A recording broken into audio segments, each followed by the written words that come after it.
আজকে আমরা কারখানায় সবাই এসে আন্দোলন করে দিচ্ছি, কারণ কারখানায় এত ভারী ভারী মাল হচ্ছে, আমরা কেউ কাজ করছি না গাইস। এই ঘরে শাটার ফেলে দেওয়া হয়েছে, আমরা এক্ষুনি বাড়ি চলে যাচ্ছি। মিজান টিজান সব সাইকেলে উঠে রেডি, আর শাইনুর আসছে, শাইনুর আসলে আমরা বাড়ি চলে যাবো গাইস। এত ভারী মাল করা যাবে না, মিজান বাড়ি চলে যাবে, সব বাড়ি চলে যাবে, এত ভারী মাল করা যাচ্ছে না গাইস। আমরা এখানে আন্দোলন করে দিচ্ছি, ওরকম ভারী ভারী মাল হচ্ছে বলে আমরা করবো না। ইয়ানু তো ওই রাস্তায় বসে পড়েছে, আর আমরা এই রোদের মাঝে বসে রয়েছি বস্তালে সব। একেবারে একটা থালালে বস, দুটো ইনকামও হয়ে যাবে। আর সব মেয়েদের স্কুল যাচ্ছে, ওরা রাস্তার সামনে বসে আছে, কত বড় পাগলা। তো গাইস এখন আমরা বাড়ি চলে যাচ্ছি, কাজ হবে না, কাজও মাল কেউ করবে না বলছে। মিজান ওই জায়গাটায় আগুন ধরে গেল, ও লিভ গেছে পিসাব করে, আগুনি পিসাব করে, তাই লিভ গেছে, কলা গাছ দিয়ে এখন লিভ হচ্ছে।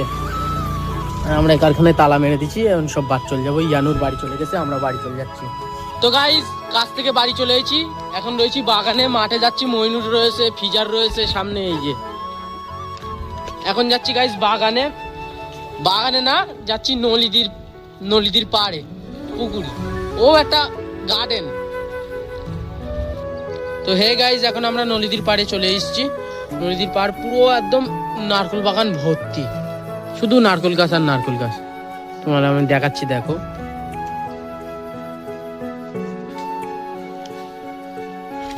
এখান থেকে শুরু করে সেই ওই পর্যন্ত সব। আর ফিজার ওই যে মেদ চক করে একা একা হেঁটে হেঁটে যাচ্ছে, অনেক কথা বলছে।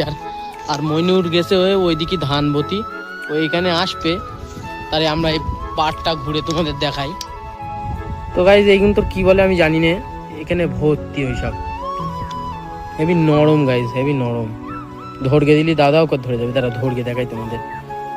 তো গাইজ ভেবেছিলাম এটা ধরাবো, কিন্তু ধরাতে পারছি না, কারণ কাটি নেই বলে এটা ধরাচ্ছি।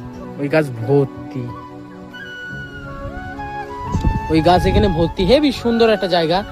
তো হে গাইজ এখন আমরা চলে যাচ্ছি বাড়ি, এখানে আর ভালো লাগতেছে না, কত সুন্দর বসার জায়গা দেখো গাইজ, এখানে আর ভালো লাগতেছে না, এখন চলে যাচ্ছি বাড়ি। আর ফিজার এই যে কথা বলতে আমার টিচার আসছে, আর মইনুর সেই যে ধান বাচ্ছে।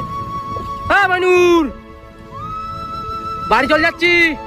ঠিক আছে চলো বাড়ি যাই, বাড়ি গিয়ে হয়তো কারখানায় যেতেই হবে। গাইজ আমাদের দোকানদার ভাই আমির এখানে ধান বাচ্ছে, ওই যে ধান বাঁধছে, ওই ঝাইক একটা হবে ভাইপো, ধান বাঁধছে। তো গাইজ এখন চলে এসেছি বাড়ি, আর গাটা ধুয়ে নিয়ে কারখানার দিকে হয়তো যেতে হবে, তো আগে গাটা ধুয়ে নিই। তো হে গাইজ গাটা ধুয়ে ভাত টাত খেয়ে এখন চলে যাচ্ছি কারখানায়। চলেই এসেছি প্রায় কারখানায়, ওরা সব চলে গেছে, আমি সর্বলাস্ট কারখানায় প্রবেশ করি প্রত্যেক দিনই, যেটা প্রত্যেক দিনই ন্যায়। আজকেও অন্যায় হয়নি, আজকেও ন্যায় হয়েছে, আমি লাস্টেই যাচ্ছি। ওরা সব কারখানায় রয়েছে, বারবার খালি আমার কাছে ফোন করছে যে আয় চলে এসেছি, চলো।